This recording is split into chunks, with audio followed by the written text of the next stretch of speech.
চরম অবহেলার কারণেই ৮ দিন ট্র্যাজেডি। এসি বন্ধে অক্সিজেন কমে যাওয়ায় ৬ নবজাতকের মৃত্যু। তদন্ত প্রতিবেদন প্রকাশ। রোববারের মধ্যে আইন অনুযায়ী কঠোর ব্যবস্থা।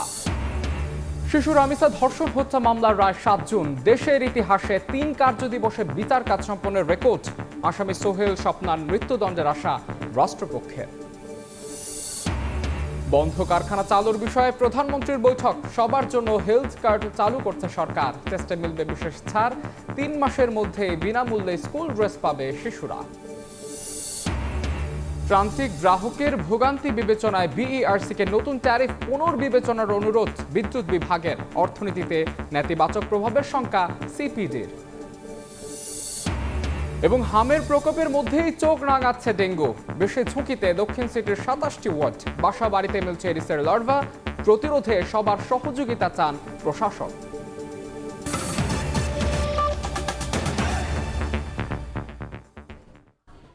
সময় সংবাদের সঙ্গে আছে আমি মাহাদি ইসলাম ধ্রুব। হাসপাতাল কর্তৃপক্ষের চরম অবহেলার কারণেই ৮ দিন ট্র্যাজেডি।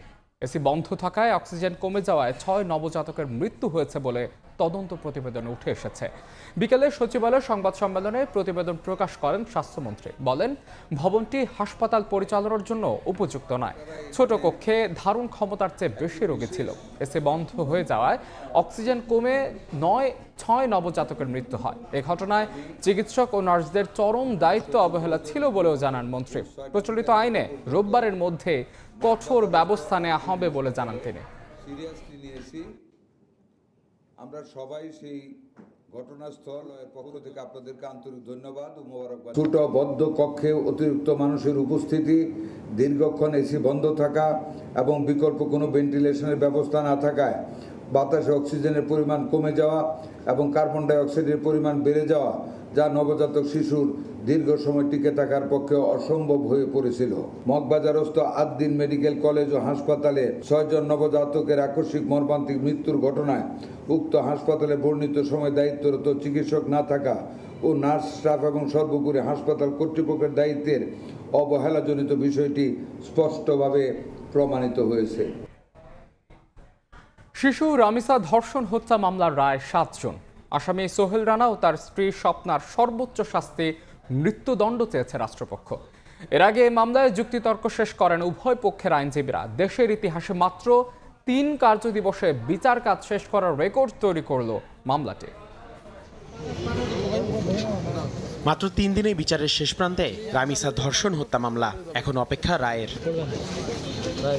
বৃহস্পতিবার ঢাকার শিশু সহিংসতা দমন ট্রাইব্যুনালে যুক্তিতর্ক উপস্থাপন করেন রাষ্ট্র ও আসামি পক্ষের আইনজীবীরা। রাষ্ট্রপক্ষ থেকে বলা হয়, ঘটনাস্থলে সোহেল স্বপ্না ছাড়া আর কাউকে দেখেননি সাক্ষীরা। এছাড়া ১৬৪ ধারায় স্বীকারোক্তিমূলক জবানবন্দিতেও প্রধান অভিযুক্ত সোহেল তৃতীয় ব্যক্তির নাম উল্লেখ করেননি। আদালতকে বিভ্রান্ত করতেই সোহেল হঠাৎ তৃতীয় ব্যক্তির নাম নিচ্ছে বলে মন্তব্য করেন রাষ্ট্রপক্ষের আইনজীবী। 164 কনভেনশনে কোথাও তিনি ডলার নামক শব্দটি উচ্চারণ করেননি।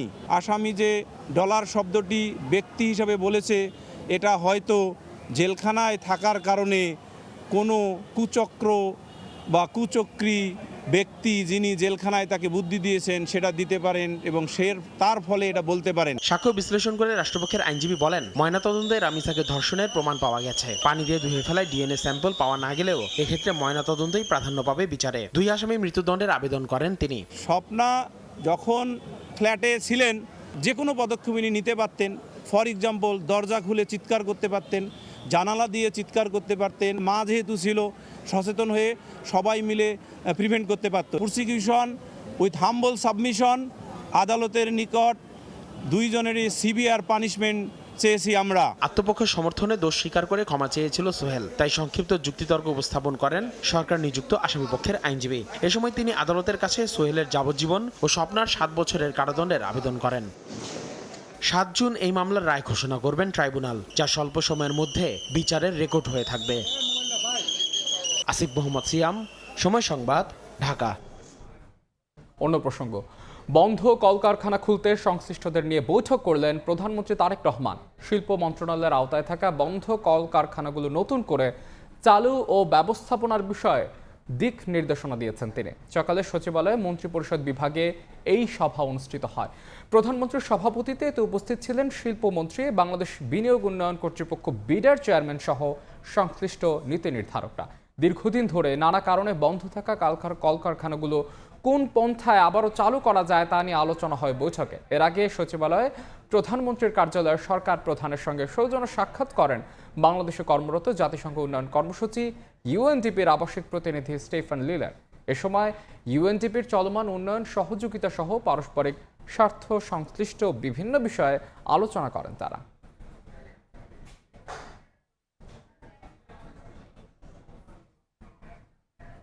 ফ্যামিলি ও কৃষক কাজের পর এবার সবার জন্য হেলথ কার্ড চালু করতে যাচ্ছে সরকার।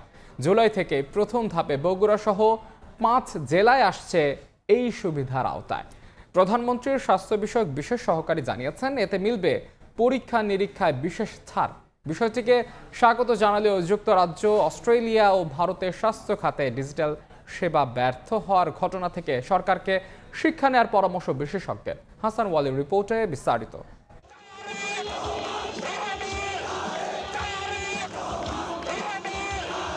বর্তমানে সরকার শীঘ্রই একটি সমন্বিত হেলথ কার্ড চালু করতে পরিকল্পনা গ্রহণ করেছে, যার মাধ্যমে দেশের প্রতিটি নাগরিকের স্বাস্থ্য তথ্য ডিজিটালি সংরক্ষিত থাকবে। সবার জন্য স্বাস্থ্যসেবা নিশ্চিতে বিএনপির নির্বাচনী প্রতিশ্রুতি হেলথ কার্ড। নাগরিকের চিকিৎসা সংক্রান্ত সব তথ্য থাকবে এক কার্ডে। জুলাই থেকে সরকারি স্বাস্থ্যসেবার নতুন যুগে প্রবেশ করছে বাংলাদেশ। জুন থেকে কিছুটা পিছিয়ে জুলাইয়ের প্রথম ধাপে খুলনা, বগুড়া, সিরাজগঞ্জ, নরসিংদী এবং নোয়াখালীতে চালু হচ্ছে কার্ড। পর্যায়ক্রমে যা ছড়িয়ে দেওয়া হবে পুরো দেশে। হেলথ কার্ড আমাদের একটা নির্বাচনী ইশতেহারে আমাদের ছিল। মাননীয় প্রধানমন্ত্রী এটা দেখভাল করতেছেন, বিভিন্ন সংশ্লিষ্ট ডিপার্টমেন্ট এটা নিয়ে কাজ করতেছে, এটার কাজ চলছে এবং ইনশাআল্লাহ এটা জনগণের স্বাস্থ্যসেবাকে নিশ্চিত করার লক্ষ্যে এটা দ্রুত গতিতে এটা এগিয়ে যাবে। হেলথ কার্ড হলো একটি ইলেকট্রনিক কার্ড যা প্রতিটি রোগীর জন্য আলাদা একটি ইউনিক আইডি বহন করবে। রোগীর মেডিকেল রেকর্ড ডিজিটাল ফরম্যাটে সংরক্ষণ করা হবে। কার্ড পাঞ্চ করলেই জানা যাবে রোগীর পুরনো রোগের ইতিহাস সহ নানা তথ্য। যদি সম্ভব এ বিষয়ে সময় সংবাদের সঙ্গে কথা বলেছেন প্রধানমন্ত্রীর স্বাস্থ্য বিষয়ক বিশেষ সহকারী। জানালেন, এই কার্ডে প্রতিটি নাগরিক পাবেন সরকারি ও নির্ধারিত হাসপাতালে পরীক্ষা নিরীক্ষায় বিশেষ ছাড়। পাশাপাশি থাকছে বছরে একবার ফ্রি স্বাস্থ্য পরীক্ষার সুবিধা। টেস্টগুলো করতে হয়, তার জন্য কিছু ফি দিতে হয়, খুব কম টাকা। সেখানে আমরা দেখব যে কোনো টেস্ট তাকে ডিসকাউন্ট দেওয়া যায় কিনা হেলথ কার্ডের মাধ্যমে। প্রত্যেকটা নাগরিক বছরে একবার তার খুব বেসিক কিছু টেস্ট করানো যায় কিনা বিনামূল্যে। আমরা প্রিভেনশনকে জোর দেওয়ার জন্য আমরা চিন্তা করছি যে আমরা স্বাস্থ্য ব্যবস্থাকে জনগণের দোরগোড়ায় নিয়ে যাব। আমরা আমাদের দেশের যে ট্রিটমেন্ট সেন্ট্রিক ব্যবস্থা, এটাকে পরিবর্তন করে আমরা প্রিভেনশন এবং প্রমোশন সেন্ট্রিক স্বাস্থ্য ব্যবস্থা নিয়ে আসবো। তথ্য সুরক্ষার অভাবে ভারতের আয়ুষ্মান ভারত ডিজিটাল মিশন, যুক্তরাজ্যে পদ্ধতিগত ও কারিগরি ত্রুটি এবং অস্ট্রেলিয়ায় পরিচয় যাচাইকরণ জটিলতায় অনেকটা মুখ থুবড়ে পড়েছে হেলথ কার্ড। তবে মডেল নিয়ে সময় নষ্ট না করে প্রকল্প শুরুর তাগিদেই বিশেষজ্ঞের। অনেকগুলো মডেলও আছে, এই মডেলে আমরা তুলনা করতে গিয়ে সময় নষ্ট যেন না করি, যে কোনো একটা বিশেষজ্ঞদের সঙ্গে আলাপ করে যে কোনো একটা শুরু করে দিতে হবে। কাজের মধ্য দিয়ে হয়তো আমরা পরে সংশোধন করব। হেলথ কার্ডের সুফল প্রত্যন্ত অঞ্চলে পৌঁছাতে প্রচার প্রচারণার পাশাপাশি হাসপাতালগুলোকে ডেডিকেটেড করার পরামর্শ বিশেষজ্ঞদের। হাসান ওয়ালি, সময় সংবাদ, ঢাকা। 3 মাসের মধ্যে প্রাথমিকের সব শিশুর জন্য স্কুল ড্রেস পৌঁছে যাবে বলে জানিয়েছেন শিক্ষামন্ত্রী। বলেন, চলতি বছরের মধ্যে দেশের সব শিশুর জন্য মিড ডে মিলের ব্যবস্থা করা হবে। এদিকে প্রধানমন্ত্রীর উপদেষ্টা মাহাদি আমিন বলেছেন, যোগ্য মানব সম্পদ তৈরিতে যুগোপযোগী শিক্ষা ব্যবস্থা গড়ে তুলতে কাজ করছে সরকার। মাঠ জুড়ে লাল সবুজ জার্সি পরা ক্ষুদে শিশুদের পায়ে পায়ে ফুটবল। গ্রীষ্মের খরতাপও যেন হার মেনেছে ছোট্ট সোনামণিদের উচ্ছলতায়।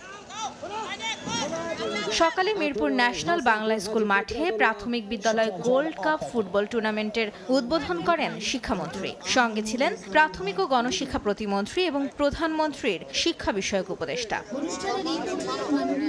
উদ্বোধনী এই আয়োজনে প্রাথমিক ও গণশিক্ষা প্রতিমন্ত্রী বলেন, যোগ্য মানব সম্পদ তৈরি করতে এবং যুগোপযোগী শিক্ষা ব্যবস্থা গড়ে তুলতে কাজ করছে সরকার। আর খেলাধুলার মাধ্যমে শিক্ষার্থীদের মাদক থেকে দূরে রাখা সম্ভব। তাই ক্রীড়ার প্রসারে নানা উদ্যোগ নেওয়া হচ্ছে বলে জানান প্রধানমন্ত্রী শিক্ষা উপদেষ্টা। পুরো বিশ্বব্যাপী আমরা চাই সবার আগে বাংলাদেশ দাঁড়াক, আর বিশ্বব্যাপী যদি সবার আগে বাংলাদেশ দাঁড়াইতে হয় তাইলে এই যে প্রাথমিক শিক্ষা থেকে শুরু হতে হবে। আমাদের প্রত্যেকটি শিক্ষার্থী আপনারা কিভাবে আরো বলিষ্ঠ হতে পারেন, সুন্দর বাংলাদেশ গড়তে পারেন, সেই দিকে আমাদের সারাক্ষণ নজর আছে। ক্রীড়ার একটা বিপ্লব সৃষ্টি করবো আমরা, যেখানে মাঠে ঘাটে আমরা দেখবো আমাদের ছেলেমেয়েরা মাদক এবং বিভিন্ন ধরনের অনৈতিক কর্মকাণ্ডকে সম্পূর্ণ মূলোৎপাটন ঘটিয়ে ইতিবাচক এবং প্রোগ্রেসিভ কাজে সম্পৃক্ত হবেন। চলতি বছরের মধ্যে সারা দেশে শিশুরা মিড ডে মিল পাবে জানিয়ে শিক্ষামন্ত্রী বলেন, 3 মাসের মধ্যে প্রাথমিকের সব শিক্ষার্থী স্কুল ড্রেস পেতে যাচ্ছে। আগামী 2 মাসের মধ্যেই দেখতে পাবেন আমরা সারা বাংলাদেশের শিশুদেরকে ড্রেসের ব্যবস্থা করছি। আমাদের শিশুরা যেন পুষ্টিহীনতায় না ভোগে, সেই জন্য সারা বাংলাদেশের প্রত্যেকটি প্রাথমিক বিদ্যালয়ে মিড ডে মিলের চালু করা হয়েছে। এই বছরের মধ্যেই প্রত্যেকটি স্কুলের ছাত্রছাত্রীরা মিড ডে মিল পাবে। আনন্দময় শিক্ষা ব্যবস্থা গড়ে তুলতে পাঠ্যক্রমে খেলাধুলা অন্তর্ভুক্ত করার পরিকল্পনা তুলে ধরেন নীতি নির্ধারকরা। মাইমুনা হেদার চৌধুরী, সময় সংবাদ, ঢাকা। প্রান্তিক গ্রাহকের ভোগান্তি বিশ্লেষণ করে বিদ্যুতের নতুন ট্যারিফ পুনর্বিবেচনা করতে বাংলাদেশ এনার্জি রেগুলেটরি কমিশন BERC-র প্রতি অনুরোধ জানিয়েছে বিদ্যুৎ বিভাগ।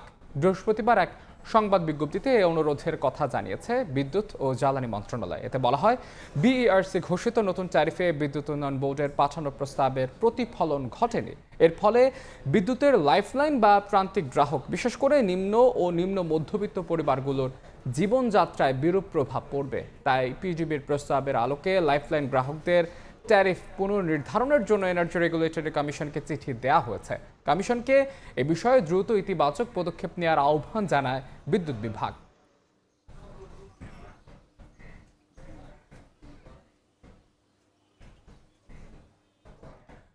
অর্থ বছরের শেষ দিকে দ্বিতীয় দফায় জ্বালানি তেলের দাম বাড়ানো উচিত হয়নি বলে মনে করে বেসরকারি গবেষণা সংস্থা CPT। সংস্থাটির মতে, বিদ্যুতের দাম বাড়ানোর প্রভাব পড়বে সামগ্রিক অর্থনীতিতে, বাড়বে মূল্যস্ফীতিও। রাজস্ব আহরণে ঘাটতি, ব্যাংক খাতের বিশৃঙ্খলা সহ নানা কারণে এখনও রয়েছে অর্থনৈতিক চাপ। অর্থবছরের শেষ দিকে বিদ্যুৎ ও জ্বালানি তেলের দাম বাড়িয়েছে সরকার। বেসরকারি গবেষণা সংস্থা CPTর মতে, এতে শিল্প ও জ্বালানি খাতে উৎপাদন ব্যয় বাড়বে, প্রভাব পড়বে সামগ্রিক অর্থনীতিতে। বৃহস্পতিবার চলতি অর্থ বছরে উত্তোলনকালীন সময়ে বহুমাত্রিক চ্যালেঞ্জ শীর্ষক আলোচনায় সংস্থাটি জানায়, দ্বিতীয় দফায় জ্বালানি তেলের দাম বাড়ানো অপ্রয়োজনীয় ছিল, আর বিদ্যুতের দাম বাড়ানোর কারণে বাড়বে মূল্যস্ফীতি। জ্বালানির দাম দ্বিতীয় দফায় বেড়েছে, আমরা মনে করি এই দামটা বাড়ানোর প্রয়োজন ছিল না। প্রত্যক্ষ যারা এটা ভোগ করেন তাদের জন্য এটা অবশ্যই একটা বাড়তি বোঝা হবে, কিন্তু এটার অপ্রত্যক্ষ যারা, তার উপরে যে প্রভাবটা পড়বে, এটা কিন্তু সরকার অন্যান্য পদক্ষেপ দিয়ে এটাকে কম্পেনসেট করতে পারে। CPT বলছে, রাজস্ব আহরণে লক্ষ্যমাত্রার চেয়ে অনেক পিছিয়ে NBR। এছাড়া খেলাপি ঋণ কমলেও ব্যাংকের সার্বিক পরিস্থিতির তেমন উন্নতি হয়নি। NBR এর যে কালেকশন আহরণ, সেটা জুলাই এপ্রিল পর্যন্ত প্রবৃদ্ধি হয়েছে 10.6%, অর্থাৎ পরবর্তী 2 মাসে কিন্তু 128% উপরে এটা বৃদ্ধিটা করতে হবে। নির্বাচনের আগে অনেক ঋণ রিশিডিউলিং করা হয়েছে, সেটার প্রেক্ষিতেও কিন্তু আসলে এই NPL এর পরিমাণটা কমেছে, কিন্তু এই পর্যন্ত 6টা ব্যাংকের স্বাস্থ্য পরীক্ষা করা হয়েছে, অ্যাসেট কোয়ালিটি রিভিউ করা হয়েছে, আরও অনেকগুলোর করার কথা। তো সেইগুলো যদি করে তাহলে কিন্তু আরও খারাপ অবস্থা হওয়ার আশঙ্কা রয়েছে। এছাড়া সরকারি চাকরিজীবীদের জন্য নবম পে স্কেল ঘোষণা করা হলে তা বাজারে মূল্যস্ফীতির চাপ আরও বাড়বে বলে আশঙ্কা প্রকাশ করেছে সংস্থাটি। বিষয় হচ্ছে যে বৃহৎ ঋণ। ফরহাদুর রহমান, সময় সংবাদ, ঢাকা। মিডিয়ায় জামাতের ক্ষমতায় যাওয়ার হাইপ উঠলেও মানুষ বিএনপিকে বেছে নিয়েছে বলে মন্তব্য করেছেন দলের মহাসচিব ও LGRD মন্ত্রী মির্জা ফখরুল ইসলাম আলমগীর। বলেন, আধিপত্যের বাইরে গিয়ে নিজের পায়ে দাঁড়ানো ছিল জিয়াউর রহমানের স্বপ্ন। সেই পথেই হাঁটছেন প্রধানমন্ত্রী তারেক রহমান। নিজ দেশের স্বার্থকে প্রাধান্য দিয়ে সব দেশের সঙ্গে বাংলাদেশ বন্ধুত্বপূর্ণ সম্পর্ক রাখতে চায় বলে জানিয়েছেন তথ্যমন্ত্রী। সহযোগিতার ধারণাকে এগিয়ে নিয়ে যাওয়া। ভারত, চীন, যুক্তরাষ্ট্র কিংবা রাশিয়ার সঙ্গে কূটনৈতিক সম্পর্ক বজায় রাখতে ভেবেচিন্তে এগোচ্ছে সরকার। স্বার্থ নষ্ট হয় এমন কোনো পদক্ষেপ নিতে চায় না বাংলাদেশ। চায়নার সাথে সুসম্পর্ক করেন। জিয়াউর রহমানের শাহাদাত বার্ষিকী উপলক্ষে বৃহস্পতিবার প্রেস ইনস্টিটিউট বাংলাদেশ পিআইবির আলোচনায় উঠে আসে তার স্বাধীন কূটনীতি প্রসঙ্গ। এতে তথ্য ও সম্প্রচার মন্ত্রী বলেন, নিজেদের স্বার্থ বজায় রেখেই সব দেশের সঙ্গে বন্ধুত্বপূর্ণ সম্পর্ক রাখতে চায় বাংলাদেশ। আমদানির উৎস চীন, ভারত, রপ্তানির ডেস্টিনেশন ইউরোপ, আমেরিকা, এবং আমার রেমিটেন্সের উৎস হচ্ছে মধ্যপ্রাচ্য, এবং আমার বিদ্যুৎ এবং জ্বালানির ক্ষেত্রে মধ্যপ্রাচ্য, বিশেষ করে কাতার, অন্যদিকে হচ্ছে আপনার রাশিয়ার $1 billion nuclear power plant project. আমাকে এমন একটা নীতি বের করতে হবে এই সমস্ত কম্পোনেন্টকে আমি যাতে অ্যাসেম্বল করতে পারি। ভারতের মতো উদীয়মান শক্তি, তার যদি কোনো সমস্যা থেকে থাকে আমার টার্মস অ্যান্ড কন্ডিশনে তার সমস্যার সমাধান করতে আমি প্রস্তুত, কিন্তু টার্মস অ্যান্ড কন্ডিশনটা আমার ইন্টারেস্টটা কনফার্ম করতে হবে। স্থানীয় সরকার মন্ত্রী মির্জা ফখরুল ইসলাম আলমগীর বলেন, দেশকে আধিপত্য মুক্ত রাখতে তিনি তারেক রহমানের নেতৃত্বে আশাবাদী। বাংলাদেশ যেভাবে দেখতে চায় বাংলাদেশকে মানুষ, বাংলাদেশকে যে সমস্ত প্রভাবের বাইরে, আধিপত্যের বাইরে গিয়ে আমরা আমাদের নিজেদের পায়ে নিজেরা দাঁড়াবো, সেই বিষয়টা দেখতে চায় বাংলাদেশের মানুষ। তিনি সবার সঙ্গে মিত্রতার সৃষ্টি করার চেষ্টা করেছেন এবং বেশিরভাগ ক্ষেত্রে সফল হয়েছেন এবং সেই সফলতা নিয়ে তিনি সামনের দিকে এগিয়ে গেছেন। আমরা বিশ্বাস করি যে তারেক রহমান সাহেব তার নেতৃত্বে বাংলাদেশকে সেদিকে এগিয়ে নিয়ে যেতে সক্ষম হবে। জামায়াতের ক্ষমতায় যাওয়ার হাইপ তোলা হলেও উদার গণতান্ত্রিক দল হওয়ায় দেশের জনগণ বিএনপিকে বেছে নিয়েছে বলেও মন্তব্য করেন মির্জা ফখরুল। নির্বাচনে আমাদের বুদ্ধিজীবীরা, পত্রপত্রিকা, মিডিয়াতে একটা হাইপ উঠিয়ে দিয়েছিল যেখানে জামাতে ইসলাম ক্ষমতায় চলে যাচ্ছে, তারা সবচেয়ে বেশি ভোট পেয়ে তারা নির্বাচনে জয়লাভ করবে। মানুষ কিন্তু ভুল করলো না, মানুষকে ঠিকই তাদেরকে বাদ দিয়ে দিল, দিয়ে বিএনপিকে বেছে নিল। কেন? কারণ বিএনপি প্রতিনিধিত্ব করে একটা উদার গণতান্ত্রিক রাজনীতি। এর আগে 1976 থেকে 1981 পর্যন্ত বিভিন্ন পত্রিকায় শহীদ রাষ্ট্রপতি জিয়াউর রহমানের কর্মমুখর সময়ের প্রতিবেদনের প্রদর্শনীতে যোগ দেন সরকারের 2 মন্ত্রী। মুরসালিন হক জুনায়েদ, সময় সংবাদ, ঢাকা। হজ যাত্রীদের 150টি লাগেজ কাটার অভিযোগের কোনো সত্যতা পাওয়া যায়নি বলে জানিয়েছেন বিমান প্রতিমন্ত্রী এম রাশিদুজ্জামান মিল্লাত। সকালে সচিবালয় ব্রিফিংয়ে তিনি জানান, পুরো ভিডিও ফুটেজ বিশ্লেষণ করে লাগেজ কাটার প্রমাণ পাওয়া যায়নি। এই ফ্লাইটে 21টি ক্ষতিগ্রস্ত লাগেজের বিষয়ে সৌদি কর্তৃপক্ষকে চিঠি দেওয়া হয়েছে বলেও জানান প্রতিমন্ত্রী। মঙ্গলবার দিবাগত রাতে সৌদি আরবের জেদ্দা থেকে আসা হজ ফ্লাইটে প্রায় 150 যাত্রীর লাগেজ কাটা এবং মূল্যবান জিনিস চুরি সংক্রান্ত একটি পোস্ট সামাজিক যোগাযোগ মাধ্যমে ভাইরাল হয়। এরপর ঘটনার তদন্তে নামে সরকার। পর্যালোচনা করা হয় সিসিটিভি ফুটেজ, গ্রাউন্ড হ্যান্ডলিং কর্মীদের বডি ক্যামেরার ভিডিও। গতকালকের একটি বৃহস্পতিবার সংবাদ সম্মেলনে ঘটনার বিস্তারিত তুলে ধরেন বিমান প্রতিমন্ত্রী।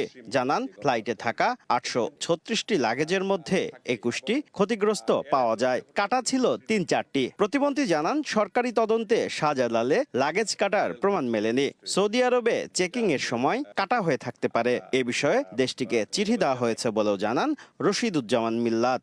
বিমানবন্দরে সিসিটিভি ও বডি অন ক্যামেরার ফুটেজ পর্যবেক্ষণ করে তদন্ত প্রতিবেদন কয়েক ঘন্টার মধ্যেই আমার কাছে কর্তৃপক্ষ পাঠায়। লাগেজ বিমান থেকে নামা থেকে আরম্ভ করে এবং আপনার বেল্ট পর্যন্ত আসার যে টোটাল ভিডিও চিত্রটিও রয়েছে, সেখানে দেখলে আপনারা বুঝতে পারবেন যে এ ধরনের কোনো ঘটনা ঘটেনি।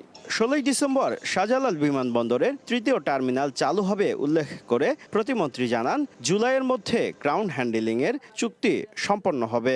19 জুলাইয়ের মধ্যে চুক্তিটা হবে। 16 ডিসেম্বরে আমরা 3rd টার্মিনাল উদ্বোধন করতে পারবো। বিমানের জন্য 46টি উড়োজাহাজ প্রয়োজন। এর বিপরীতে $2 বিলিয়ন বেশি ব্যয়ে বোয়িং থেকে 14টি উড়োজাহাজ কেনা হচ্ছে বলেও জানান প্রতিমন্ত্রী। বিমানের বিষয়টি নিয়ে আমরা খুবই কনসার্ন। শুভ খান, সময় সংবাদ, ঢাকা। সময় সংবাদে আরও থাকছে, এবার চাঁপাইনবাবগঞ্জ সীমান্ত দিয়ে পুশকিনের চেষ্টা বিএসএফ এর, রুখে দিল বিজিবি। শূন্যরেখায় নারী শিশু সহ 28 জন, অবৈধ অনুপ্রবেশ রোধে কঠোর অবস্থানে বিজিবি।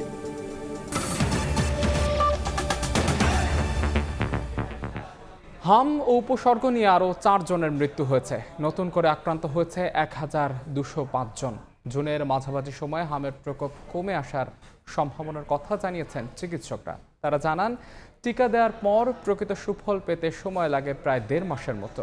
মৃত্যুর সংখ্যা আগের তুলনায় কমেছে বলেও জানান চিকিৎসকরা।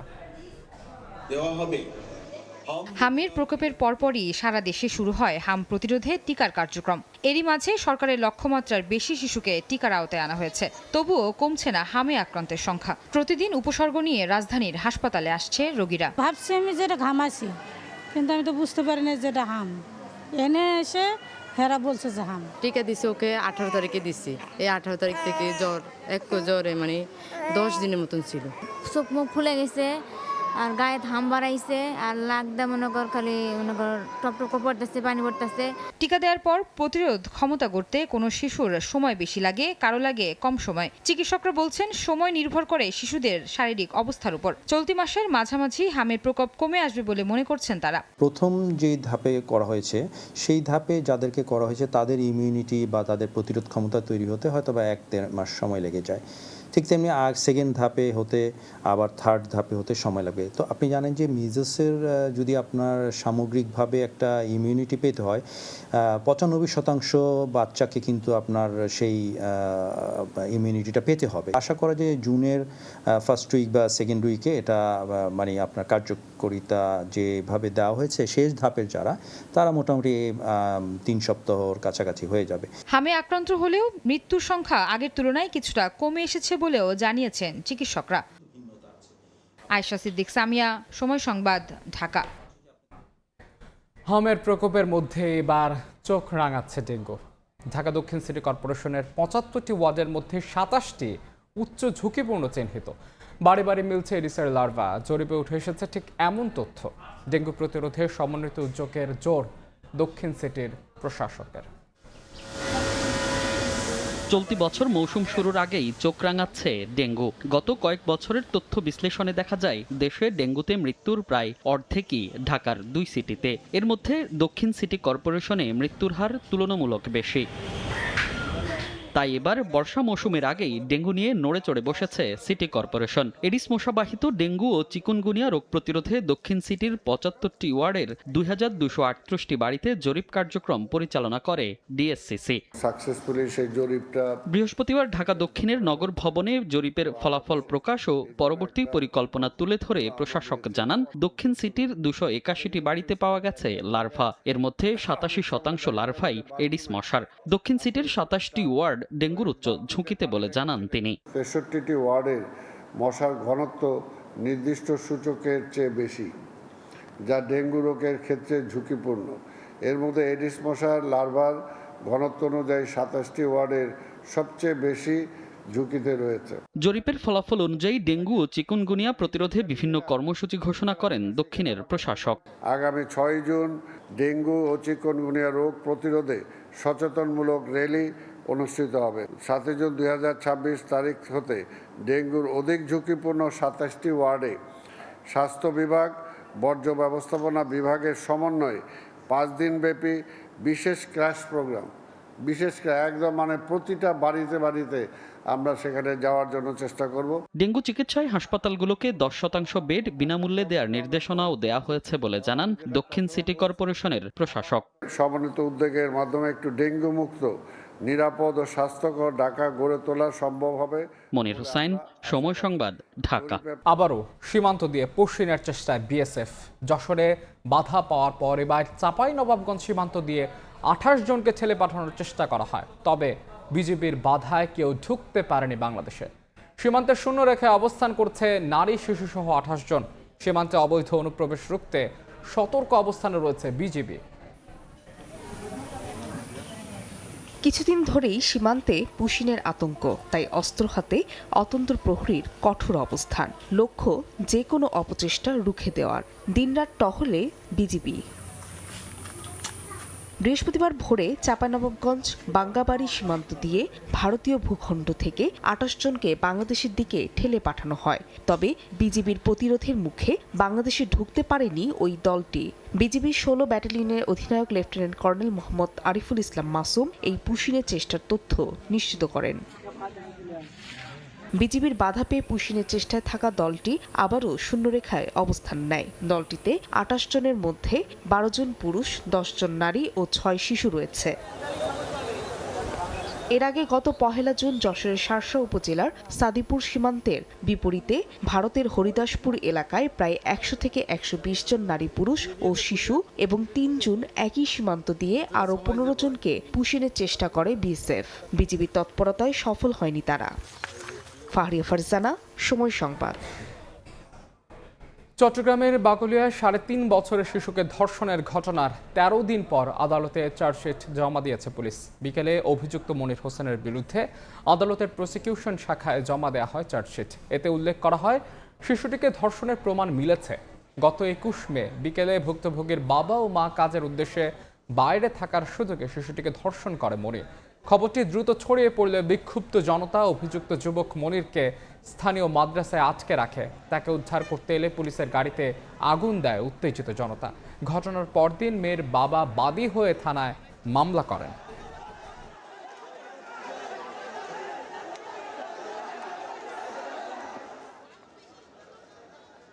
আসামির নামে দোষীপত্র দেওয়া হয়েছে আর কি, ঠিক আছে, যে অভিযোগপত্র দেওয়া হয়েছে, এইটুকুই। মানে আমরা চেষ্টা করতেছি যেন ভিকটিম তার সাথে যে অন্যায়টুকু হয়েছে তার আইন অনুযায়ী যথোপযুক্ত শাস্তি যেন আসামি পায়। আমরা সবাই চেষ্টা করতেছি যে ধর্ষণ মামলাগুলো তদন্ত যেন সেটা পুঙ্খানুপুঙ্খভাবে করা যায়।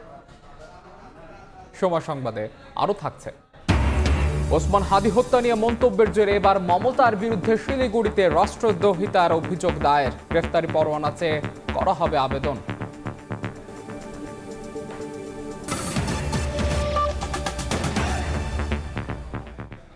রাজধানী সহ দেশের বিভিন্ন স্থানে তীব্র তাপ প্রবাহে অতিষ্ঠ জনজীবন। বেশি বিপাকে পড়েছেন দিনমজুর ও খেটে খাওয়া মানুষ। আবহাওয়া অধিদপ্তর বলছে, দেশের বিভিন্ন স্থানে আজ বৃষ্টি হতে পারে। বৃষ্টিপাত শুরু হলে কিছুটা কমবে এই তাপমাত্রা। রোদের তেজ কমলেও বাতাসের ঝাপটায় অসহনীয় গরম। অস্বাভাবিক তাপমাত্রাতেও থেমে নেই জীবিকার তাগিদে ছুটে চলা।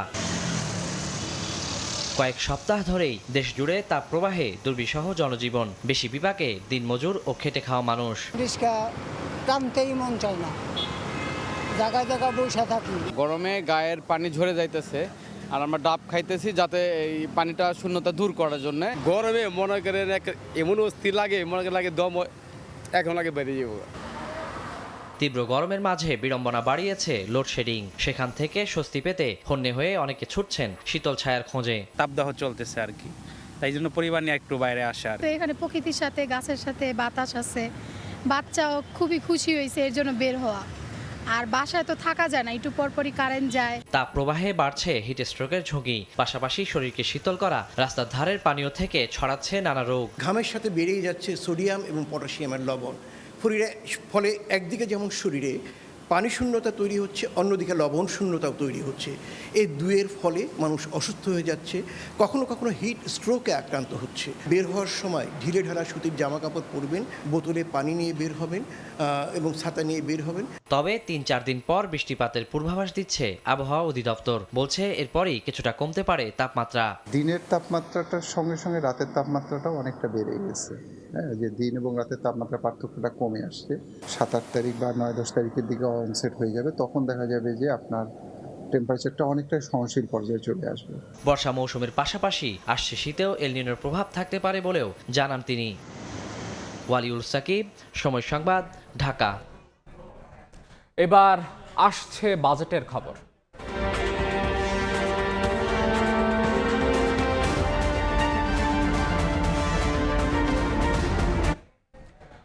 আসছে বাজেটে আবারও সামনে এসেছে উপকূলীয় অঞ্চলের জলবায়ু ঝুঁকি ও অবহেলার বিষয়টি। ঘূর্ণিঝড়, জলোচ্ছ্বাস, নদী ভাঙন ও লবণাক্ততায় প্রতি বছর বাড়ছে দক্ষিণাঞ্চলের মানুষের দুর্ভোগ ও অর্থনৈতিক ক্ষতি, অথচ বাড়ছে না বরাদ্দ। তাই উপকূলের জন্য বিশেষ জলবায়ু বাজেট বাড়ানোর দাবি পরিবেশবিদ ও গবেষকদের। নিয়ামুল হোসেন কোচের ছবিতে আব্দুল্লাহ মামুন রুবেলের রিপোর্ট। গত 2 দশকে সিডর, আইলা, বুলবুল, আমফান, ইয়াস সহ একের পর এক ঘূর্ণিঝড়ে ব্যাপক ক্ষতির মুখে পড়েছে উপকূলীয় জেলা খুলনা, সাতক্ষীরা ও বাগেরহাট। টাকার অঙ্কে ক্ষতির পরিমাণ প্রায় 22,000 কোটি টাকা। অথচ গত 1 দশক ধরে জলবায়ু ও পরিবেশ খাতে বরাদ্দের হার কমেছে। 2016-17 অর্থ বছরে মোট বাজেটের 8.21% বরাদ্দ থাকলেও সবশেষ বাজেটে তা নেমেছে 5%। ফলে টেকসই বাঁধ, সুপেয় পানি, যাতায়াত, জলাবদ্ধতা নিরসন ও পুনর্বাসন কার্যক্রমে প্রয়োজনীয় অর্থায়ন না হওয়ায় সংকট তীব্র হচ্ছে বলে মনে করছে পরিবেশবাদী সংগঠনগুলো। কয়রাতে এখনো বাঁধ হয়নি, মানুষদের পানির কোনো ব্যবস্থা নাই, পানি ছাড়া তো মানুষ থাকতেই পারে না। কৃষি উৎপাদন ক্রমশ কমতেছে। বেসরকারি বিভিন্ন গবেষণায় উঠে এসেছে দক্ষিণাঞ্চলে মাটির লবণাক্ততার পরিমাণ ও পরিধি কয়েক দশকে 2 থেকে 3 গুণ বেড়েছে। এতে কমছে কৃষি উৎপাদন, বাড়ছে সুপেয় পানির সংকট। এছাড়া এ অঞ্চলের প্রায় 2000 কিলোমিটার বেড়িবাঁধের অনেক স্থান ঝুঁকির মধ্যে। আমার ব্রিজ ভেঙে যাচ্ছে, রাস্তা কালভার্ট নষ্ট হয়ে যাচ্ছে, এগুলি ধরেন ইকোনমিক্যাল ক্ষয়ক্ষতি বোঝা গেল, কিন্তু নন ইকোনমিক্যাল, আর্থিক, সরাসরি আর্থিকভাবে ক্ষতি না, সেটি নিরূপণ করে এবং কথা বলাটা আমাদের জন্য অত্যন্ত জরুরি। উপকূলের জন্য আলাদা ক্লাইমেট বাজেট, টিআরএম কার্যক্রম সম্প্রসারণ, টেকসই বাঁধ নির্মাণ, নিরাপদ পানি ও পুনর্বাসন কর্মসূচিতে প্রয়োজনীয় বরাদ্দের দাবি পরিবেশবাদীদের। ঠক বরাদ্দ নয়, একটা বাজেটে আমাদের একটি নির্দিষ্ট পরিমাণ রাখা হয় এবং এই নির্দিষ্ট পরিমাণ রাখলে সেখান থেকে আমাদের যে ক্ষয়ক্ষতির যে পূরণটা যদি হয় তাহলে আমরা উপকূলীয় মানুষ উপকৃত হবে। লন্ডন ভিত্তিক গবেষণা সংস্থা ম্যাপল ক্রাফটের তথ্যমতে জলবায়ু ঝুঁকিতে বিশ্বের 16টি দেশের মধ্যে শীর্ষে বাংলাদেশ। জলবায়ু পরিবর্তনের ক্ষতি মোকাবেলায় উপকূলীয় বোর্ড গঠন সহ দীর্ঘমেয়াদী বাজেট প্রণয়ন ও তার যথাযথ প্রয়োগ জরুরি মনে করছেন বিশেষজ্ঞরা। আব্দুল্লাহ আল মামুন রুবেল, সময় সংবাদ, খুলনা। ভোলার কাচি ইউনিয়নের মাঝের চর এখন চরম অস্তিত্ব সংকটে থাকা এক জনপদ। মেঘনার ভয়াবহ ভাঙনে প্রতিনিয়ত বিলীন হচ্ছে ঘরবাড়ি, ফসলি জমি ও গুরুত্বপূর্ণ স্থাপনা। মৌলিক নাগরিক সুবিধা থেকে বঞ্চিত 2000-এর বেশি পরিবার। চালিয়ে যাচ্ছে নদী ভাঙন ও জলবায়ু ঝুঁকির মধ্যে টিকে থাকার লড়াই। স্থানীয়দের দাবি, দ্রুত নদী ভাঙন রোধ ও টেকসই পুনর্বাসন না হলে মেঘনার গর্ভে হারিয়ে যাবে পুরো জনপদ। অনুপ দত্তের ছবিতে আবু সাইদ নিশানের রিপোর্ট।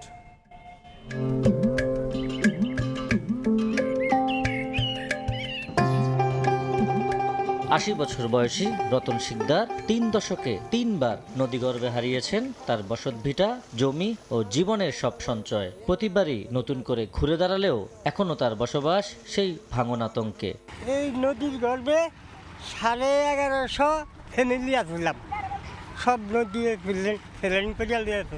আমাকে ঘর নাই, বাড়ি নাই, কিছু নাই, চলার কোনো রাস্তা নেই, ঘাট নেই, আমরা অসহায় না। শুধু রতন শিকদারই নন, মালেক ফরাজি, হোসেন গাজী সহ অন্তত 2000 পরিবার প্রতিনিয়তই থাকেন নদী ভাঙনের শঙ্কায়। বসতভিটা হারিয়ে তাদের ঠিকানা এখন আশ্রয় কেন্দ্র। অভিযোগ আছে এসব আশ্রয় কেন্দ্রেও রয়েছে নিরাপত্তার শঙ্কা। নদী আমাদেরকে 3 বার ভাঙছে, এখন আমরা রাস্তার আশেপাশে বসবাস করতেছি। আমরা কই যাইমু, কই থাকমু, কি করুম, আমাদের কোনো তথ্য নাই। এনে অস্থায়ীভাবে আসি, আর মনে হয় কিছুদিন এখানে থাকতে পারবো। পুরো চরে নেই বিদ্যুৎ সংযোগ, নেই কোনো স্থায়ী শিক্ষা প্রতিষ্ঠান, স্বাস্থ্যসেবা কেন্দ্র কিংবা মৌলিক নাগরিক সুবিধা। জীবিকার একমাত্র ভরসা মাছ ধরা ও কৃষিকাজ। সরকারি সেবার বাইরে থেকেও প্রতিদিন বেঁচে থাকার অনিঃশেষ লড়াই এই জনপদের মানুষের। যাতায়াতের আমাকে কোনো লাইন নাই, আমরা কিভাবে চলাফেরা করব? লোক নিয়ে নিজে বাড়ি হাসপাতাল নিজে নিলে আমাকে লোক থাকে না। আমাকে স্কুলে আমরা কই পড়বো? চরটিতে যাতায়াতের একমাত্র মাধ্যম ট্রলার, যা চলে সকাল 8টা থেকে বিকাল 5টা পর্যন্ত। এর বাইরে জরুরি পরিস্থিতিতে বাসিন্দারা আটকা পড়েন নদীর বিচ্ছিন্নতায়। নেই রাষ্ট্রীয় কোনো সুবিধা, এমনকি সম্প্রতি চালু হওয়া সরকারি কার্ডও না পাওয়ার অভিযোগ স্থানীয়দের। আমরা অনেক ছোট তাল থেকে জালিয়াগিরি করি, আমাকে জেলে কাট হয় না, ওই যারা উত্তরে থাকে এগো কাট হয়। আমরা কৃষক কাটও পাই না, ফ্যামিলি কাটও পাই না, আর কোনো বক্সবার্তাটা তো আমাকে কোনো নাই। নদী ভাঙনের বড় কারণ হিসেবে ড্রেজার দিয়ে বালু উত্তোলনকে দায়ী করা হয়। চরবাসীদের অভিযোগ, অবৈধ ও নিয়ন্ত্রণহীন বালু উত্তোলনেই গতিপথ বদলে আগ্রাসী হচ্ছে মেঘনা।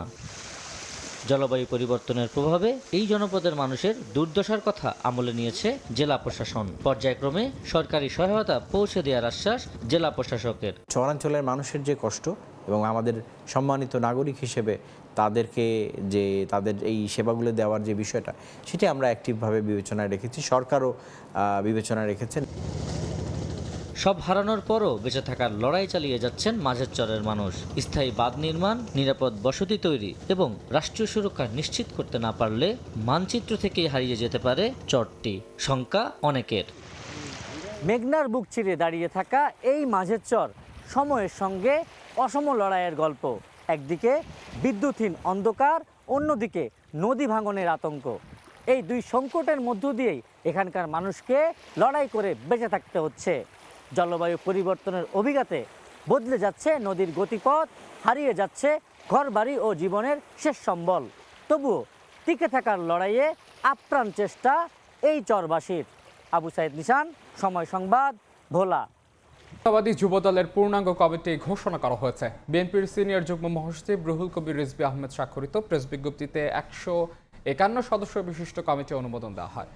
আব্দুল মোনায়েম মুন্নাকে সভাপতি ও নুরুল ইসলাম নয়নকে সাধারণ সম্পাদক করে 2024 সালের 9 জুলাই 6 সদস্য বিশিষ্ট আংশিক কমিটি দেওয়া হয়েছিল যুবদল কেন্দ্রীয় কমিটির।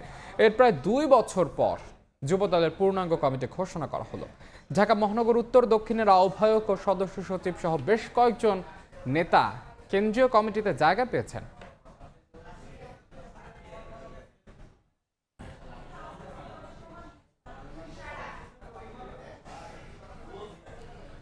গাজীপুরে বাসের ধাক্কায় অটোরিকশা দুমড়ে মুচড়ে প্রাণ গেল 2 জনের, আহত হয়েছেন আরও 1 জন।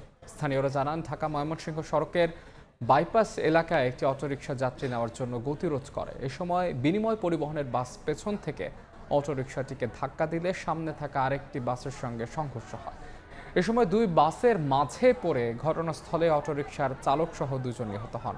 খবর পেয়ে ফায়ার সার্ভিস ঘটনাস্থলে পৌঁছে হতাহতদের উদ্ধার করে হাসপাতালে পাঠায়। বাসটি জব্দ করলেও পালিয়েছে চালক।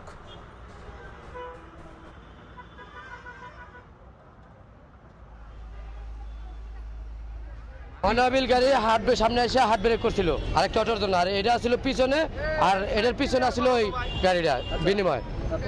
ওই বিনিময় আর ব্রেক করে সারতে পারে নাই। এই দিক দিয়ে শত শত লোক পারাপার করে, কোনো একটা জেব্রা ক্রসিং নাই, কোনো একটা কিছু নাই, একটা বিট নাই। অটোতে 2টা লাশ আটকানো ছিল, খুবই বিভৎস অবস্থায়। তো আমরা এসে জনগণের সহযোগিতা এবং পুলিশের সহযোগিতায় আমাদের যে উদ্ধারকারী যে যন্ত্রপাতি আছে, হাইড্রোলিক র্যাম জ্যাক, হাইড্রোলিক কাটার, হাইড্রোলিক স্প্রেডার, এগুলো দিয়ে কেটে এবং স্পেস তৈরি করে আমরা এই 2টা ডেড বডি উদ্ধার করি।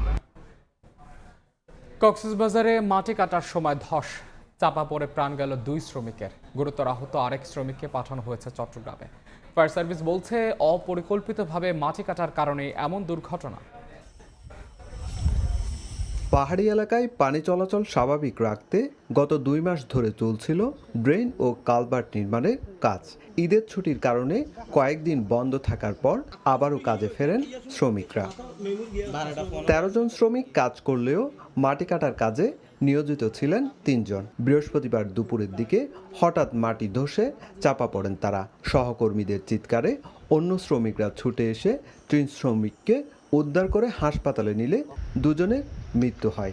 গুরুতর আহত 1 জনকে পাঠানো হয়েছে চট্টগ্রামে। ওখান থেকে মাটি ফাটছে, বিএসএ কাজ করতে সেজন্য মাটি ফাটতেছে। আর আমরা ওইদিকে ছিলাম, ওরা 3 জন এখানে ছিল আর 4 জন এখানে ছিল। 2 জনে কুড়ি দিচ্ছে, আরেকজন হন্ডা মারছে, তাহলে আরেকজন 2 জনে কুড়ি দিচ্ছে, আমি বাদিয়ে দিয়ে ওইখানে ফেলাচ্ছি, ওই জায়গায় ফেলাচ্ছি।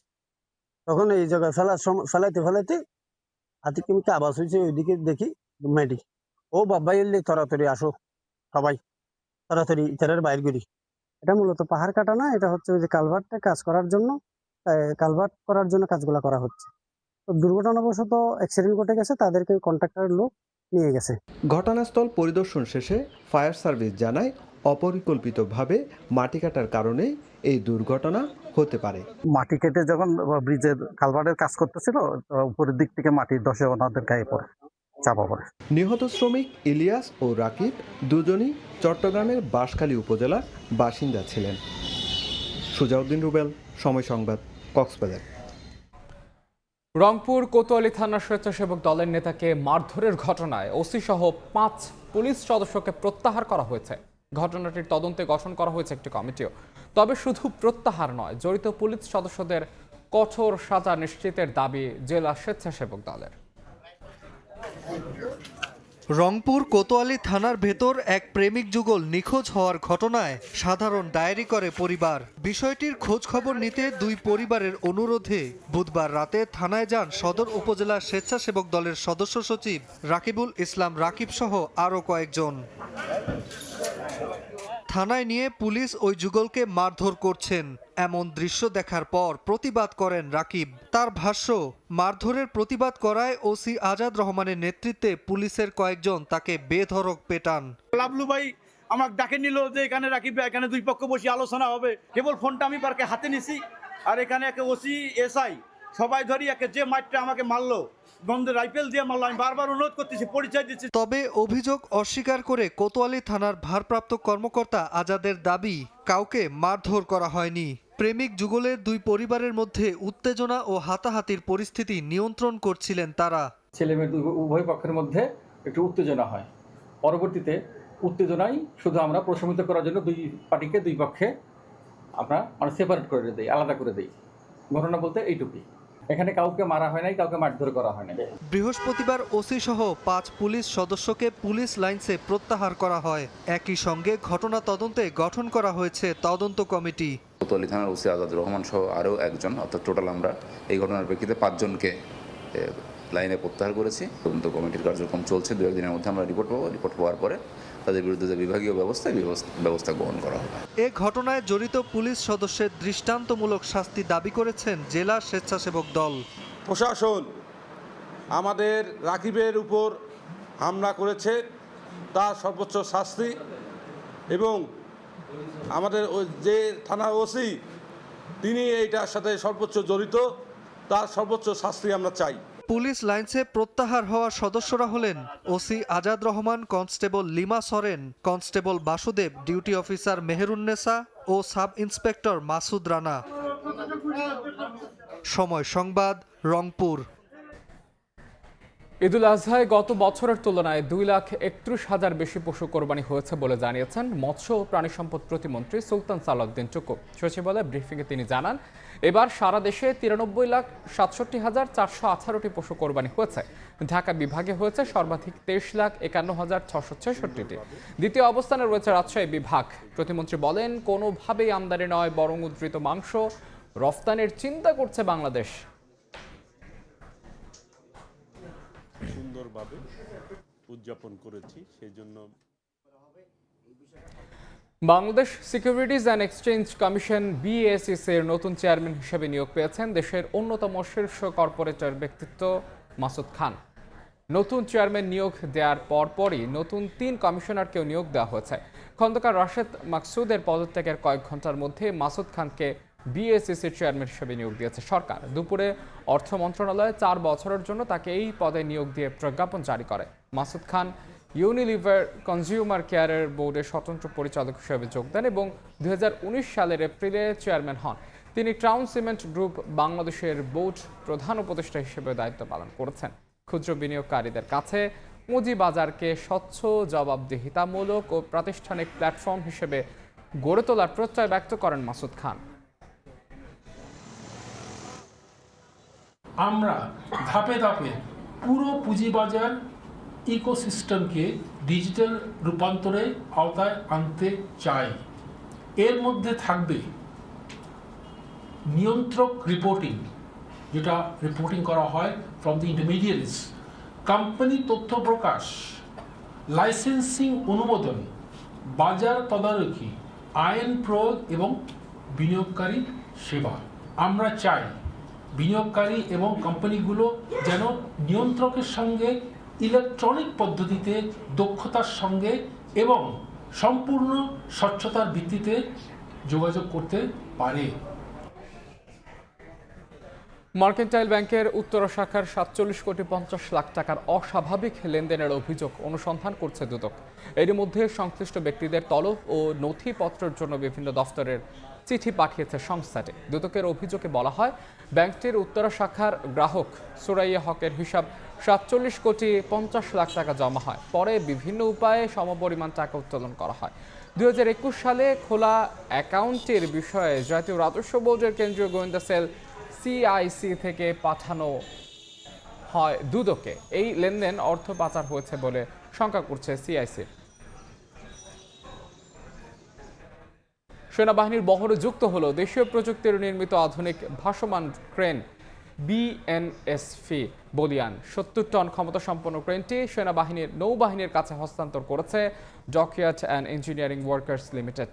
অত্যাধুনিক ক্রেনটি অপারেশনাল ও লজিস্টিক সক্ষমতা বৃদ্ধিতে নতুন মাত্রা যোগ করবে বলে আশা নৌবাহিনী প্রধানের। বিএনএফসি বলিয়ান বাংলাদেশ নৌবাহিনীর চলমান আধুনিকায়নের ধারাবাহিকতায় নতুন সংযোজন ভাসমান এই ক্রেন। বাংলাদেশ নৌবাহিনী পরিচালিত নারায়ণগঞ্জের dockyard and engineering works limited ডিইডব্লিউতে দেশীয় প্রযুক্তিতে ভাসমান এই ক্রেনটির নির্মাণ কাজ শুরু হয় 2024 সালের 30 জুন। 45 মিটার দৈর্ঘ্য, 15 মিটার প্রস্থ এবং 3 মিটার গভীরতা বিশিষ্ট ক্রেনটি ঘন্টায় সর্বোচ্চ 10.5 মাইল গতিতে চলাচল করতে সক্ষম। বৃহস্পতিবার সকালে নারায়ণগঞ্জের ডিইডব্লিউতে ভাসমান ক্রেনটি আনুষ্ঠানিকভাবে হস্তান্তর করা হয় নৌবাহিনীর কাছে। অনুষ্ঠানে প্রধান অতিথির বক্তব্যে নৌবাহিনী প্রধান অ্যাডমিরাল এম নাজমুল হাসান বলেন, আধুনিক প্রযুক্তির এই ক্রেনটি নৌবাহিনীর অপারেশনাল ও লজিস্টিক সক্ষমতা বৃদ্ধিতে নতুন মাত্রা যোগ করবে। নবনির্মিত ফ্লোটিং ক্রেনটিতে সংযোজিত হয়েছে আধুনিক মেশিনারিজ ও ইকুইপমেন্ট, যা ক্রেনটির কার্যক্ষমতা, নির্ভরযোগ্যতা এবং অপারেশনাল সক্ষমতা বৃদ্ধিতে গুরুত্বপূর্ণ ভূমিকা রাখবে। বিএনএফসি বলিয়ান সংযোজনের মাধ্যমে ভারী যন্ত্রপাতি, যান্ত্রিক সরঞ্জাম ও বিভিন্ন নৌ উপকরণ উত্তোলন, স্থানান্তর এবং প্রতিস্থাপনের মতো জটিল কারিগরি কার্যক্রম গতিশীল হবে বলেও জানান নৌবাহিনী প্রধান। এর সংযোজনের মাধ্যমে নৌবাহিনীর জাহাজসমূহের মেরামত, উদ্ধার কার্যক্রম, ভারী যন্ত্রপাতি উত্তোলন, ডুবে যাওয়া নৌযান উদ্ধার এবং নৌঘাটিতে লোডিং আনলোডিং কার্যক্রম আরও গতিশীল হবে বলে আমি আশাবাদী।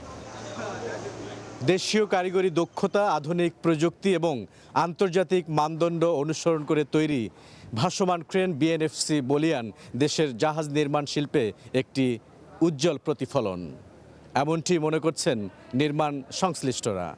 বুলবুল রেজা, সময় সংবাদ, নারায়ণগঞ্জ। দেশের বাইরের খবর। ইনকিলাব মঞ্চের মুখপাত্র ওসমান হাদি হত্যা নিয়ে মন্তব্যের জেরে ভারতের পশ্চিমবঙ্গের সাবেক মুখ্যমন্ত্রী মমতা বন্দ্যোপাধ্যায়ের বিরুদ্ধে রাষ্ট্রদ্রোহিতার অভিযোগ এনে থানায় এফআইআর দায়ের করা হয়েছে।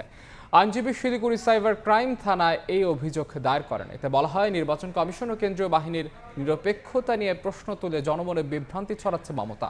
পাশাপাশি বাংলাদেশের একটি হত্যাকাণ্ডের সঙ্গে ভারত সরকারের শীর্ষ পর্যায়কে জড়িয়ে আন্তর্জাতিক অঙ্গনে দেশের ভাবমূর্তি ক্ষুণ্ণ করেছেন তৃণমূল এই নেত্রী। আদালত খোলার পর তার বিরুদ্ধে গ্রেফতারি পরোয়ানা চেয়ে আবেদন করা হবে। এ বিষয়ে এখনও কোনো আনুষ্ঠানিক প্রতিক্রিয়া পাওয়া যায়নি মমতার। সম্প্রতি এক বক্তব্য ভারতের স্বরাষ্ট্রমন্ত্রী অমিত শাহর বিরুদ্ধে হাদি হত্যাকাণ্ড ইস্যুতে অভিযোগ তোলেন মমতা। কুয়েত আন্তর্জাতিক বিমানবন্দরে ড্রোন হামলার ঘটনায় যুক্তরাষ্ট্র ইরান উত্তেজনা চরম আকার ধারণ করেছে। এরই মধ্যে ওমান সাগরে মার্কিন যুদ্ধজাহাজে হামলার দাবি করেছে আইআরজিসি। তবে মার্কিন সেন্ট্রাল কমান্ড এই দাবি উড়িয়ে দিয়েছে। উত্তেজনার মধ্যে ইরানের সর্বোচ্চ নেতার সঙ্গে সম্ভাব্য বৈঠকের ইঙ্গিত দিয়েছেন মার্কিন প্রেসিডেন্ট ডোনাল্ড ট্রাম্প। কুয়েত আন্তর্জাতিক বিমানবন্দরের প্যাসেঞ্জার টার্মিনালে ভয়াবহ হামলায় ব্যাপক ক্ষয়ক্ষতি হয়েছে। এতে কয়েকজন হতাহত হওয়ার খবর পাওয়া গেছে। ইরানের রেভলিউশনারি গার্ড বাহিনী আইআরজিসির দাবি, যুক্তরাষ্ট্রের তৈরি প্যাট্রিয়ট মিসাইল সিস্টেমের যান্ত্রিক ত্রুটির কারণে এই বিস্ফোরণ ঘটেছে। তবে মার্কিন সেন্ট্রাল কমান্ড এই দাবি উড়িয়ে দিয়ে বলেছে, ইরান উদ্দেশ্য প্রণোদিত ও পরিকল্পিতভাবে ড্রোন ব্যবহার করে এই বিমানবন্দরে হামলা চালিয়েছে। কুয়েতের এই ঘটনার পরপরই ওমান সাগরে মার্কিন সামরিক জাহাজ লক্ষ্য করে হামলা চালানোর দাবি করে ইরান। তাসনিম নিউজ এজেন্সির বরাতে জানা যায়, হরমুজ প্রণালীর নিয়ম লঙ্ঘন এবং ইরানি বাণিজ্যিক জাহাজে মার্কিন হামলার জবাবে এই পদক্ষেপ নেওয়া হয়েছে। তবে মার্কিন সেন্ট্রাল কমান্ড এই দাবিকে পুরোপুরি উড়িয়ে দিয়েছে। এমন চরম উত্তেজনার মাঝেই ইরানের সর্বোচ্চ নেতা মোস্তফা খামেনির প্রশংসা করেছেন মার্কিন president Donald Trump. New York পোস্টের এক পডকাস্টে ট্রাম্প বলেন, পর্দার আড়ালের আলোচনাগুলোতে খামেনি সরাসরি জড়িত এবং তাদের মধ্যে বোঝাপড়া বেশ ভালো হচ্ছে। দুই দেশের চলমান পরিস্থিতি বিবেচনায় যে কোনো সময় ইরানের সর্বোচ্চ নেতার সঙ্গে বৈঠক হতে পারে বলেও ইঙ্গিত দেন Trump. People, and the first set is gone, the second set is gone, part of the third set is gone, and the people we're dealing with, we know they're the people that are leading the country, right? এদিকে white হাউসের oval অফিসে সংবাদ সম্মেলনে মার্কিন president Donald Trump জানিয়েছেন, ইরানের সঙ্গে যুক্তরাষ্ট্রের আলোচনা খুব ভালোভাবেই এগিয়ে যাচ্ছে এবং চলতি সপ্তাহের শেষেই একটি দ্বিপাক্ষিক চুক্তি সম্পন্ন হতে পারে। চুক্তির শর্ত হিসেবে ইরানের সমৃদ্ধ ইউরেনিয়াম নিজেদের হেফাজতে নেওয়া হবে বলেও জানান ট্রাম্প। সমঝোতা স্মারক সই হওয়া মাত্রই কৌশলগতভাবে গুরুত্বপূর্ণ হরমুজ প্রণালী খুলে দেওয়া হবে বলেও প্রতিশ্রুতি দেন তিনি। অন্যদিকে ইরানের পররাষ্ট্রমন্ত্রী আব্বাস আরাকচি জানিয়েছেন, যুক্তরাষ্ট্রের সঙ্গে আলোচনার পথ এখনও পুরোপুরি বন্ধ হয়ে যায়নি এবং দুপক্ষই প্রস্তাবিত খসড়াগুলো খতিয়ে দেখছে। তবে যে কোনো বৈরী আচরণের বিরুদ্ধে ইরান তাৎক্ষণিক ও কঠোর জবাব দেবে উল্লেখ করে আরাকচি বলেন, বেসামরিক জাহাজে মার্কিন হামলা ঠেকাতে তাদের সশস্ত্র বাহিনী আত্মরক্ষামূলক অভিযান চালাচ্ছে। ফারহাদ চৌধুরী, সময় সংবাদ। ভারতের ব্যঙ্গাত্মক রাজনৈতিক দল ককরোচ জনতা পার্টি এবার রাজপথে নামছে। 6 জুন দিল্লির যন্তর মঞ্চরে বিক্ষোভের ডাক দিয়েছে তারা। একদিন যুক্তরাষ্ট্র থেকে ভারতে ফিরবেন প্রতিষ্ঠাতা অভিজিৎ দীপকে। 5 জুনের মধ্যে শিক্ষামন্ত্রী পদত্যাগ না করলে আন্দোলনে যোগ দেওয়ার ঘোষণা দিয়েছে জলবায়ু কর্মী সোনম ওয়াংচুক। কয়েকদিনের মধ্যেই লাখো তরুণের সমর্থন পাওয়া ভারতের ককরোচ জনতা পার্টি বা সিজেপি এবার ভার্চুয়াল জগৎ থেকে বাস্তবে রাজনৈতিক ময়দানে পা রাখছে। স্থানীয় সময় বুধবার দিল্লিতে প্রথম সংবাদ সম্মেলনে সংগঠনটির 3 মুখপাত্র উপস্থিত থেকে আন্দোলনের পরবর্তী কর্মসূচি তুলে ধরেন। সংগঠনের প্রতিষ্ঠাতা অভিজিৎ দীপকে 6 জুন যুক্তরাষ্ট্র থেকে দিল্লিতে পৌঁছাবেন। সেদিন রাজধানীর যন্তর মন্তরে অবস্থান কর্মসূচি পালন করবে সিজেপি। 5 জুনের মধ্যে ভারতের শিক্ষামন্ত্রী ধর্মেন্দ্র প্রধান পদত্যাগ না করলে ককরোচ জনতা পার্টির বিক্ষোভে যোগ দেওয়ার ঘোষণা দিয়েছেন শিক্ষাবিদ ও জলবায়ু কর্মী সোনম ওয়াংচুক। সংবাদ সম্মেলনে শিক্ষা খাতে সাম্প্রতিক বিতর্ককে সামনে আনে সংগঠনটি। ভারতের NEET পরীক্ষা ও CBSE ফলাফল নিয়ে সৃষ্ট বিতর্কের দায়ে কেন্দ্রীয় শিক্ষামন্ত্রী ধর্মেন্দ্র প্রধানের পদত্যাগের দাবি করেন মুখপাত্ররা। ভারতের প্রধান বিচারপতি সূর্যকান্তের একটি বিতর্কিত মন্তব্য থেকে ককরোচ নামটির উৎপত্তি। বেকার তরুণদের নিয়ে করা সে মন্তব্য ঘিরে সামাজিক মাধ্যমে ব্যাপক প্রতিক্রিয়া তৈরি হয়। সে ক্ষোভকে পুঁজি করে গড়ে ওঠা সিজিপি এখন 2 কোটিরও বেশি অনুসারী নিয়ে দেশের অন্যতম আলোচিত অনলাইন যুব আন্দোলনে পরিণত হয়েছে। মালিহা সুহরওয়ার্দী, সময় সংবাদ। এবার খেলার খবর। দল আসার আগেই বাংলাদেশে এসেছেন ক্রিকেট অস্ট্রেলিয়ার প্রতিনিধিরা। আজ সকালে মিরপুর হোম অফ ক্রিকেট পরিদর্শন করেন তারা। এ সময় তাদের সঙ্গে উপস্থিত ছিলেন বাংলাদেশ ক্রিকেট বোর্ডের অপারেশনস ম্যানেজার শাহরিয়ার নাফিস।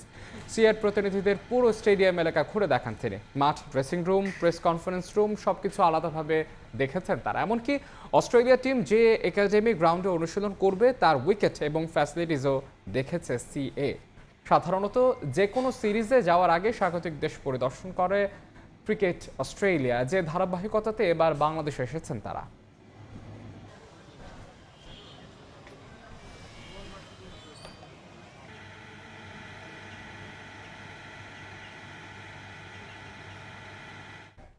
এ পর্যায়ে শীর্ষ সংবাদ জানিয়ে দিচ্ছে আরো একবার। চরম অবহেলার কারণেই 8 দিন ট্র্যাজেডি। এসি বন্ধে অক্সিজেন কমে যাওয়ায় 6 নবজাতকের মৃত্যু। তদন্ত প্রতিবেদন প্রকাশ। রোববারের মধ্যে আইন অনুযায়ী কঠোর ব্যবস্থা। শিশু রামিসা ধর্ষণ হত্যা মামলার রায় 7 জুন। দেশের ইতিহাসে 3 কার্য দিবসে বিচার কাজ সম্পন্নের রেকর্ড। আসামি সোহেল স্বপ্নার মৃত্যুদণ্ডের আশা রাষ্ট্রপক্ষের। এবং হামের প্রকোপের মধ্যেই চোখ রাঙাচ্ছে ডেঙ্গু। বেশি ঝুঁকিতে দক্ষিণ সিটির 27টি ওয়ার্ড। বাসা বাড়িতে মিলছে এডিসের লার্ভা। প্রতিরোধে সবার সহযোগিতা চান প্রশাসক।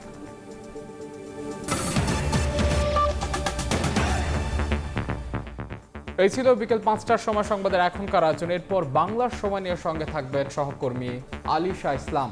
ধন্যবাদ শুভ। বাংলার সময় নিয়ে আসছি কিছুক্ষণ পর, সঙ্গে থাকুন সময়।